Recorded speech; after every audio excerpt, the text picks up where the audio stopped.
31. Fern Seed and Elephants. Originally entitled Modern Theology and Biblical Criticism, Lewis read this essay at Westcott House, Cambridge, on the 11th of May, 1959. Published under that title in Christian Reflections, 1981, it is now in Fern Seed and Elephants, 1998. This paper arose out of a conversation I had with the principal one night last term. A book of Alec Vidler's happened to be lying on the table, and I expressed my reaction to the sort of theology it contained.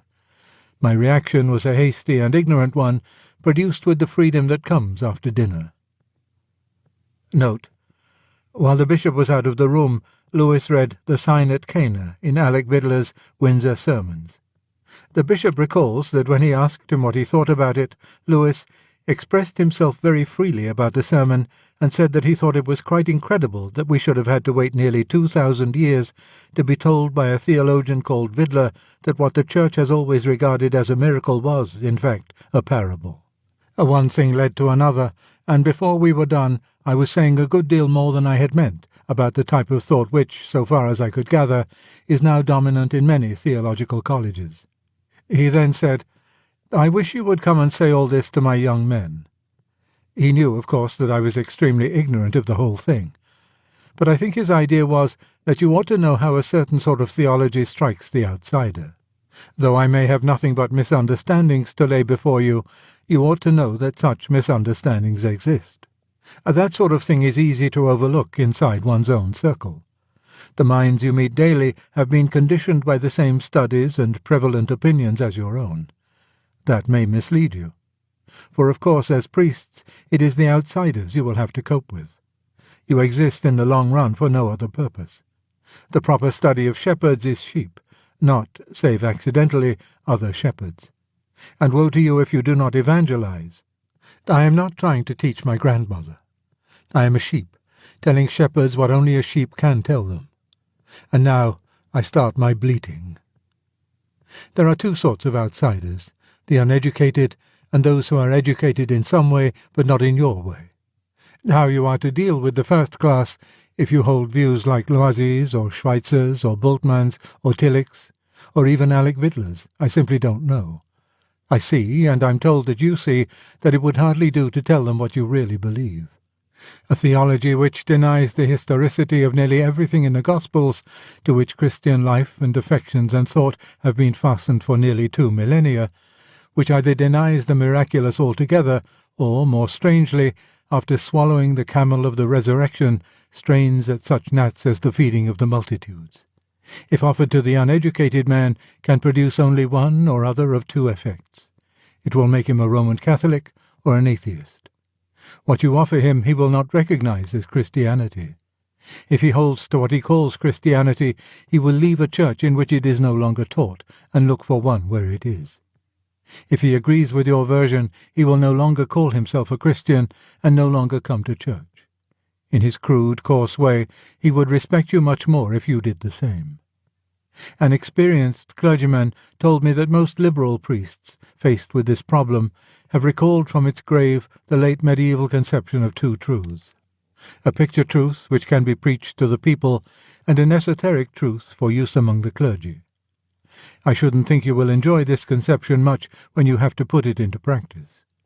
I'm sure if I had to produce picture truths to a parishioner in great anguish or under fierce temptation, and produce them with that seriousness and fervour which his condition demanded, while knowing all the time that I didn't exactly, only in some Pickwickian sense, believe them myself, I'd find my forehead getting red and damp and my collar getting tight.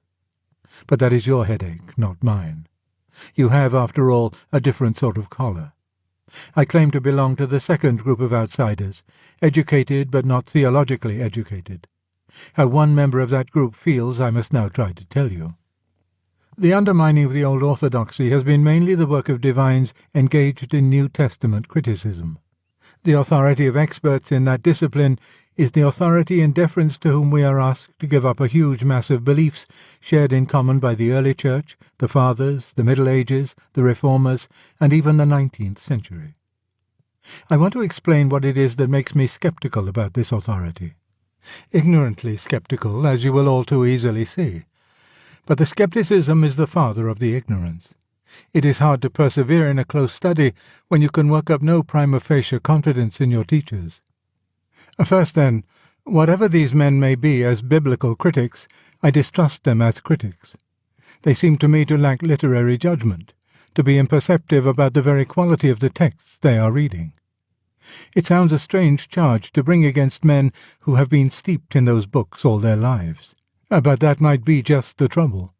A man who has spent his youth and manhood in the minute study of New Testament texts and of other people's studies of them, whose literary experience of those texts lacks any standard of comparison, such as can only grow from a wide and deep and genial experience of literature in general, is, I should think, very likely to miss the obvious things about them. If he tells me that something in a gospel is legend or romance, I want to know how many legends and romances he has read, how well his palate is trained in detecting them by the flavour, not how many years he has spent on that gospel. But I had better turn to examples.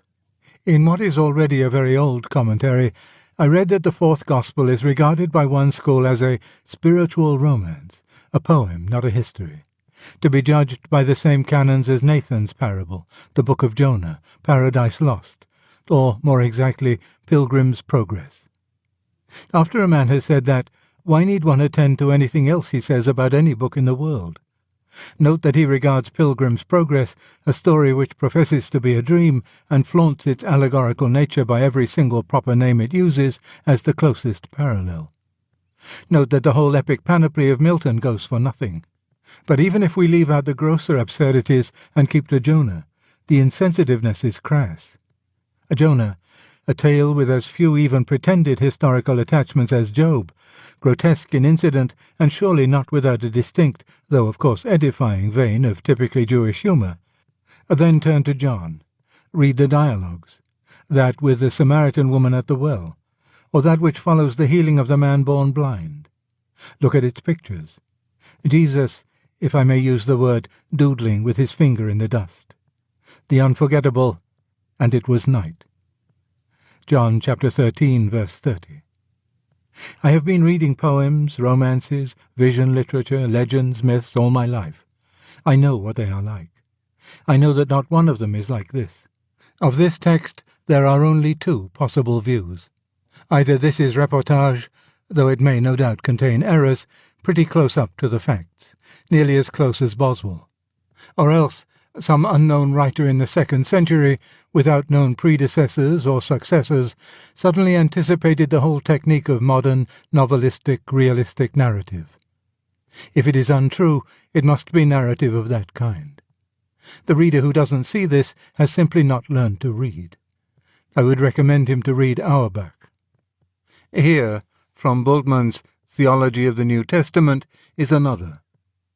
Observe in what unassimilated fashion the prediction of the parousia, Mark chapter 8, verse 38, follows upon the prediction of the Passion, chapter 8, verse 31. What can he mean? Unassimilated? Bultmann believes that predictions of the parousia are older than those of the Passion.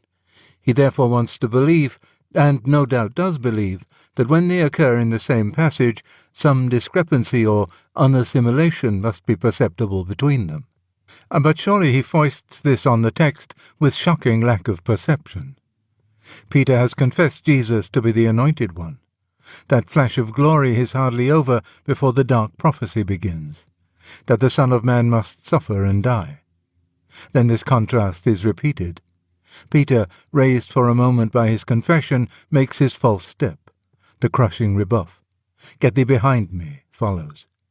Then, across that momentary ruin which Peter, as so often, becomes the voice of the Master, turning to the crowd, generalizes the moral.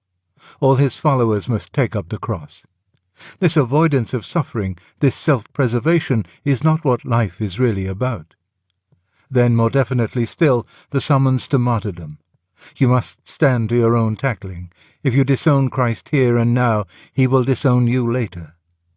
Logically, emotionally, imaginatively, the sequence is perfect. Only a Bultmann could think otherwise. Finally, from the same Bultmann, the personality of Jesus has no importance for the kerygma either of Paul or of John.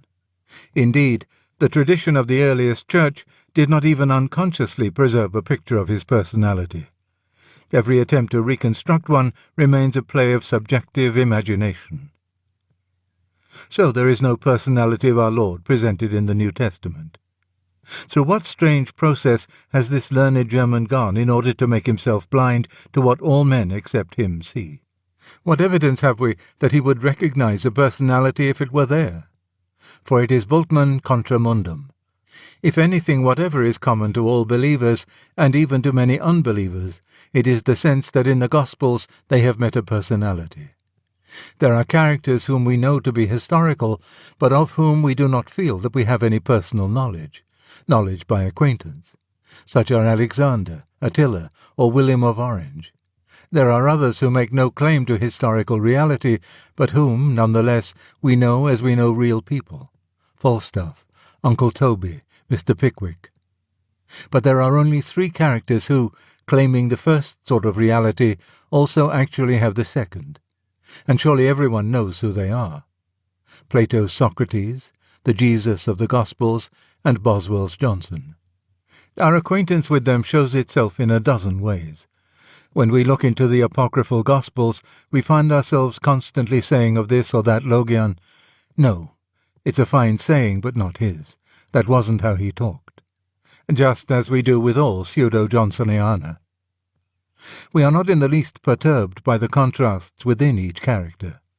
The union in Socrates of silly and scabrous titters about Greek pederasty, with the highest mystical fervour and the homeliest good sense. In Johnson, of profound gravity and melancholy, with that love of fun and nonsense which Boswell never understood, though Fanny Burney did. In Jesus, of peasant shrewdness, intolerable severity, and irresistible tenderness. So strong is the flavour of the personality that, even while he says things which, on any other assumption than that of divine incarnation in the fullest sense, would be appallingly arrogant, yet we, and many unbelievers too, accept him at his own valuation when he says, "I am meek and lowly of heart." Even those passages in the New Testament which superficially and in intention are most concerned with the divine and least with the human nature, bring us face to face with the personality. I am not sure that they don't do this more than any others. We beheld his glory, the glory as of the only begotten of the Father, full of graciousness and reality, which we have looked upon and our hands have handled. What is gained by trying to evade or dissipate this shattering immediacy of personal contact by talk about that significance which the early Church found that it was impelled to attribute to the Master? This hits us in the face. Not what they were impelled to do, but what impelled them. I begin to fear that by personality, Dr. Bultmann means what I should call impersonality, what you'd get in a dictionary of national biography article, or an obituary, or a Victorian Life and Letters of Yeshua Bar Yosef in 3 volumes with photographs. That, then, is my first bleat. These men ask me to believe that they can read between the lines of the old texts. The evidence is their obvious inability to read, in any sense worth discussing, the lines themselves. They claim to see fern seed and can't see an elephant 10 yards away in broad daylight. Now for my second bleat. All theology of the liberal type involves at some point, and often involves throughout, the claim that the real behaviour and purpose and teaching of Christ came very rapidly to be misunderstood and misrepresented by his followers, and has been recovered or exhumed only by modern scholars. Now, long before I became interested in theology, I had met this kind of theory elsewhere. The tradition of Jowett still dominated the study of ancient philosophy when I was reading greats. One was brought up to believe that the real meaning of Plato had been misunderstood by Aristotle and wildly travestied by the Neoplatonists, only to be recovered by the moderns. When recovered, it turned out, most fortunately, that Plato had really all along been an English Hegelian, rather like T.H. Green. I have met it a third time in my own professional studies. Every week a clever undergraduate, every quarter a dull American don, discovers for the first time what some Shakespearean play really meant. But in this third instance I am a privileged person. The revolution in thought and sentiment which has occurred in my own lifetime is so great that I belong, mentally, to Shakespeare's world far more than to that of these recent interpreters. I feel it in my bones. I know beyond argument that most of their interpretations are merely impossible. They involve a way of looking at things which was not known in 1914, much less in the Jacobean period. This daily confirms my suspicion of the same approach to Plato or the New Testament. The idea that any man or writer should be opaque to those who lived in the same culture, spoke the same language, shared the same habitual imagery and unconscious assumptions, and yet be transparent to those who have none of these advantages, is, in my opinion, preposterous. There is an a priori improbability in it, which almost no argument and no evidence could counterbalance. Thirdly, I find in these theologians a constant use of the principle that the miraculous does not occur. Thus, any statement put into our Lord's mouth by the old texts, which, if he had really made it, would constitute a prediction of the future, is taken to have been put in after the occurrence which it seemed to predict. This is very sensible if we start by knowing that inspired prediction can never occur. Similarly, in general, the rejection as unhistorical of all passages which narrate miracles is sensible if we start by knowing that the miraculous in general never occurs. Now, I do not here want to discuss whether the miraculous is possible. I only want to point out that this is a purely philosophical question. Scholars, as scholars, speak on it with no more authority than anyone else. The canon, if miraculous unhistorical, is one they bring to their study of the texts, not one they have learned from it.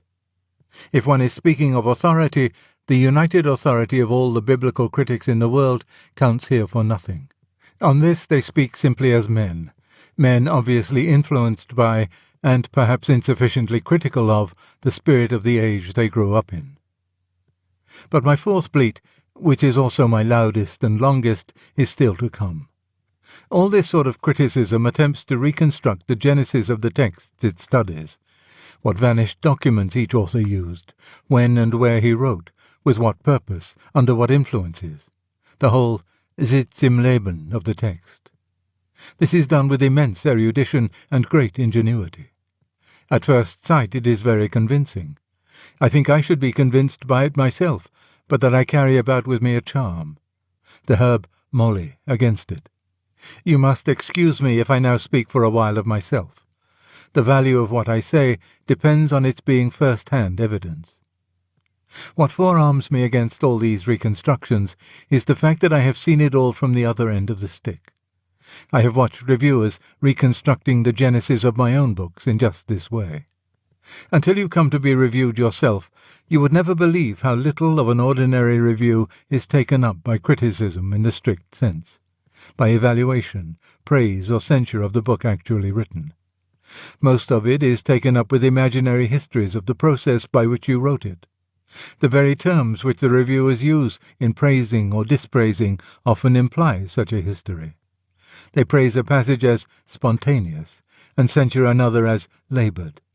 That is, they think they know that you wrote the one Carente Calamo and the other In Vita Minerva. What the value of such reconstructions is, I learned very early in my career.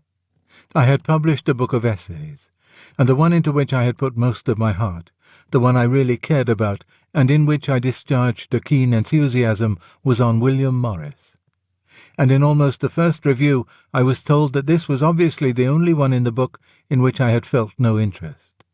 And now don't mistake. The critic was, I now believe, quite right in thinking it the worst essay in the book. At least everyone agreed with him.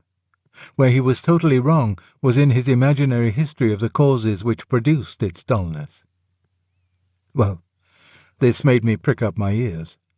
Since then I have watched with some care similar imaginary histories both of my own books and of books by friends whose real history I knew.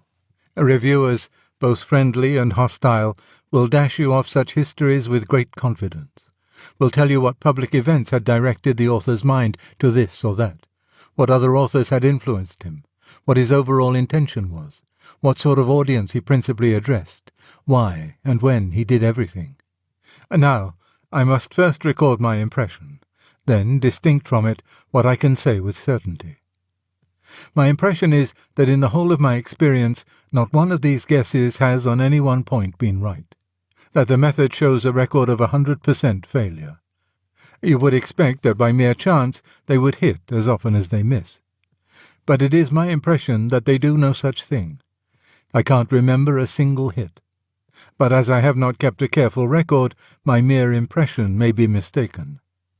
What I think I can say with certainty is that they are usually wrong. And yet they would often sound, if you didn't know the truth, extremely convincing. Many reviewers said that the ring in Tolkien's The Lord of the Rings was suggested by the atom bomb.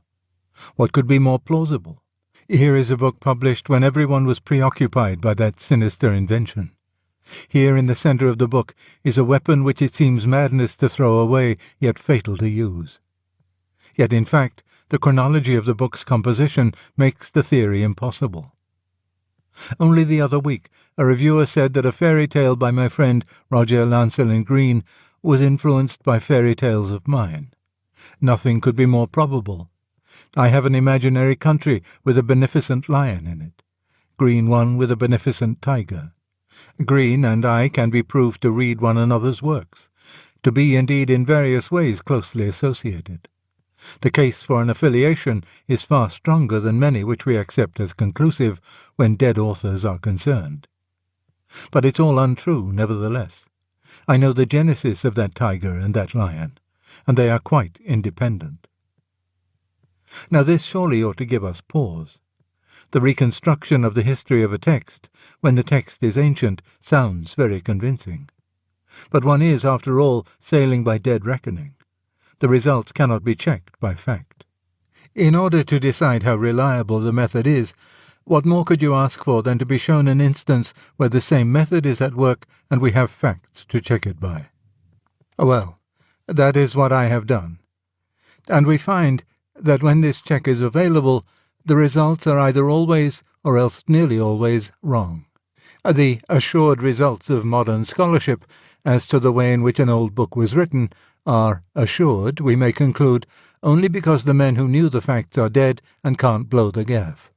The huge essays in my own field, which reconstruct the history of Piers Plowman or the Fairy Queen, are most unlikely to be anything but sheer illusions. Am I then venturing to compare every whipster who writes a review in a modern weekly with these great scholars who have devoted their whole lives to the detailed study of the New Testament? If the former are always wrong, does it follow that the latter must fare no better? There are two answers to this. First, while I respect the learning of the great biblical critics, I am not yet persuaded that their judgment is equally to be respected. But secondly, consider with what overwhelming advantages the mere reviewers start. They reconstruct the history of a book written by someone whose mother tongue is the same as theirs, a contemporary, educated like themselves, living in something like the same mental and spiritual climate. They have everything to help them. The superiority in judgment and diligence which you are going to attribute to the biblical critics will have to be almost superhuman if it is to offset the fact that they are everywhere faced with customs, language, race characteristics, class characteristics, a religious background, habits of composition, and basic assumptions which no scholarship will ever enable any man now alive to know as surely and intimately and instinctively as the reviewer can know mine. And for the very same reason, remember, the biblical critics, whatever reconstructions they devise, can never be crudely proved wrong. St. Mark is dead. When they meet St. Peter, there will be more pressing matters to discuss. You may say, of course, that such reviewers are foolish insofar as they guess how a sort of book they never wrote themselves was written by another. They assume that you wrote a story as they would try to write a story. The fact that they would so try explains why they have not produced any stories. But are the biblical critics in this way much better off? Dr. Bultmann never wrote a gospel. Has the experience of his learned, specialized, and no doubt meritorious life really given him any power of seeing into the minds of those long-dead men who were caught up into what, on any view, must be regarded as the central religious experience of the whole human race? It is no incivility to say, he himself would admit, that he must in every way be divided from the evangelists by far more formidable barriers, spiritual as well as intellectual, than any that could exist between my reviewers and me. My picture of one layman's reaction, and I think it is not a rare one, would be incomplete without some account of the hopes he secretly cherishes and the naive reflections with which he sometimes keeps his spirits up. You must face the fact that he does not expect the present school of theological thought to be everlasting. He thinks, perhaps wishfully thinks, that the whole thing may blow over. I have learned in other fields of study how transitory the assured results of modern scholarship may be, how soon scholarship ceases to be modern. The confident treatment to which the New Testament is subjected is no longer applied to profane texts. There used to be English scholars who were prepared to cut up Henry VI between half a dozen authors and assign his share to each. We don't do that now. When I was a boy, one would have been laughed at for supposing there had been a real Homer. The disintegrators seemed to have triumphed forever. But Homer seems to be creeping back. Even the belief of the ancient Greeks that the Mycenaeans were their ancestors and spoke Greek has been surprisingly supported. We may, without disgrace, believe in a historical Arthur. Everywhere, except in theology, there has been a vigorous growth of skepticism about skepticism itself. We can't keep ourselves from murmuring, multa renascentur quae iam cecidere. Nor can a man of my age ever forget how suddenly and completely the idealist philosophy of his youth fell.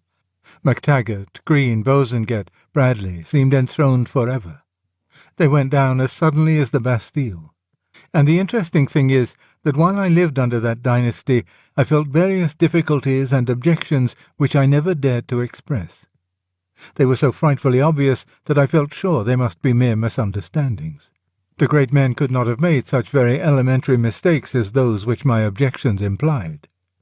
But very similar objections, though put, no doubt, far more cogently than I could have put them, were among the criticisms which finally prevailed. They would now be the stock answers to English Hegelianism. If anyone present tonight has felt the same shy and tentative doubts about the great biblical critics, perhaps he need not feel quite certain that they are only his stupidity. They may have a future he little dreams of. We derive a little comfort, too, from our mathematical colleagues. When a critic reconstructs the genesis of a text, he usually has to use what may be called linked hypotheses. Thus, Bultmann says that Peter's confession is an Easter story projected backward into Jesus' lifetime. The first hypothesis is that Peter made no such confession. Then, granting that, there is a second hypothesis as to how the false story of his having done so might have grown up. Now let us suppose, what I am far from granting, that the first hypothesis has a probability of 90%. Let us assume that the second hypothesis also has a probability of 90%. But the two together don't still have 90%, for the second comes in only on the assumption of the first. You have not A plus B, you have a complex AB, and the mathematicians tell me that AB has only an 81% probability. I'm not good enough at arithmetic to work it out, but you see that if, in a complex reconstruction, you go on thus superinducing hypothesis on hypothesis, you will in the end get a complex in which, though each hypothesis by itself has, in a sense, a high probability, the whole has almost none. You must not, however, paint the picture too black. We are not fundamentalists. We think that different elements in this sort of theology have different degrees of strength.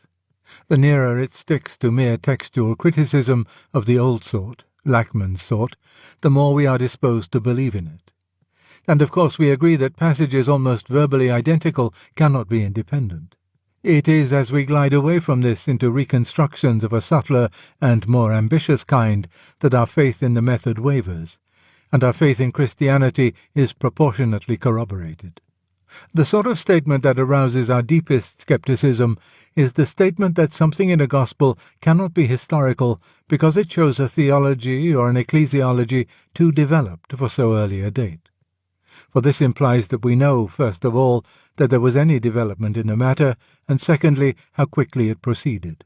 It even implies an extraordinary homogeneity and continuity of development. implicitly denies that anyone could greatly have anticipated anyone else.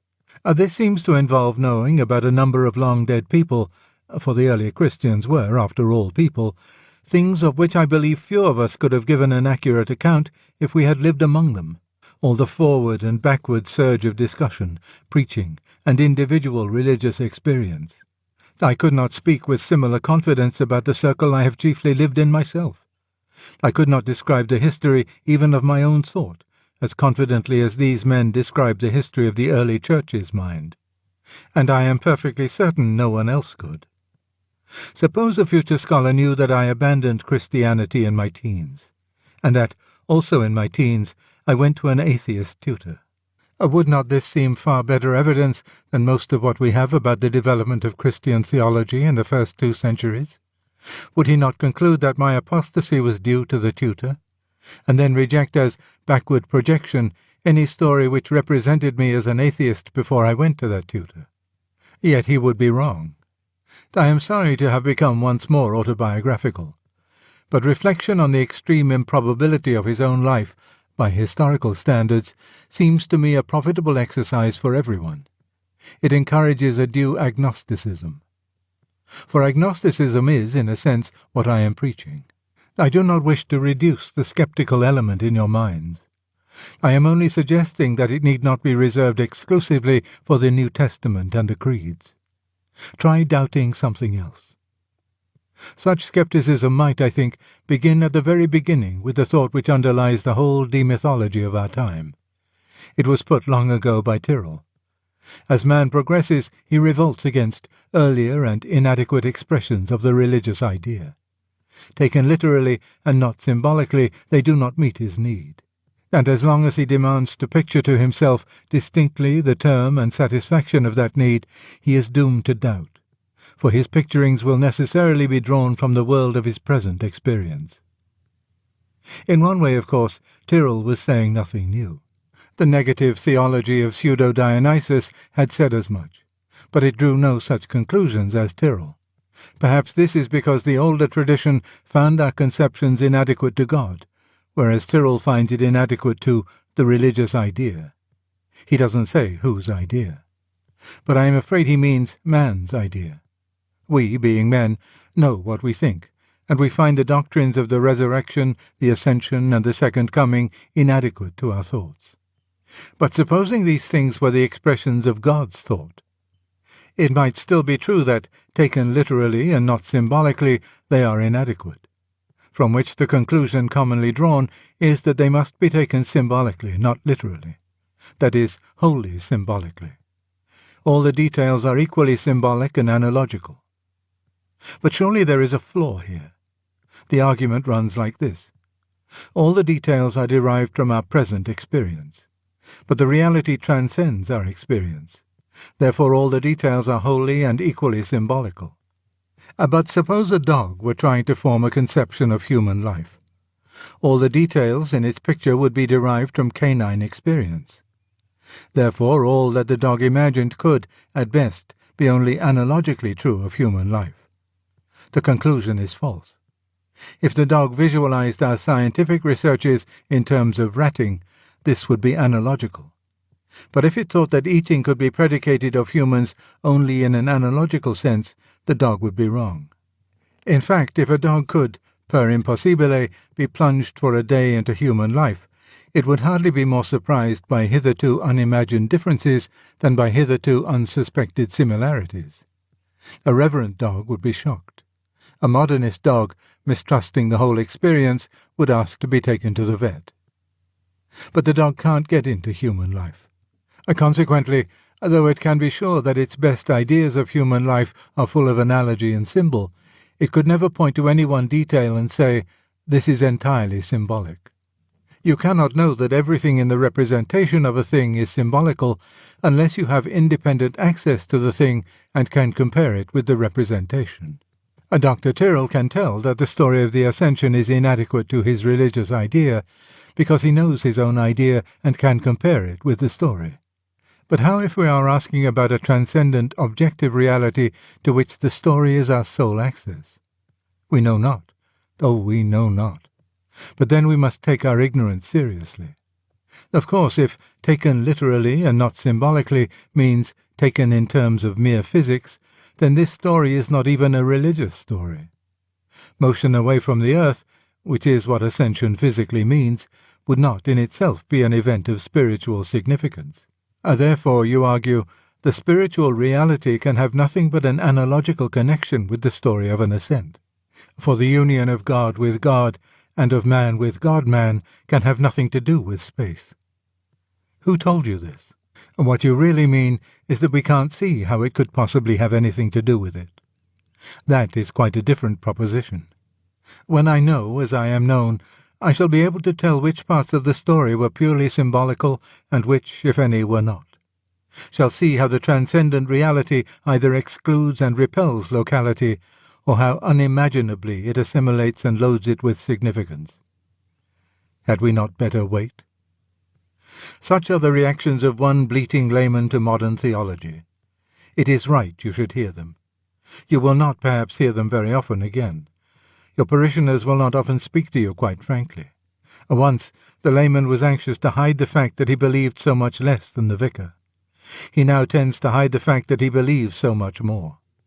Missionary to the priests of one's own church is an embarrassing role, though I have a horrid feeling that if such mission work is not soon undertaken, the future history of the Church of England is likely to be short.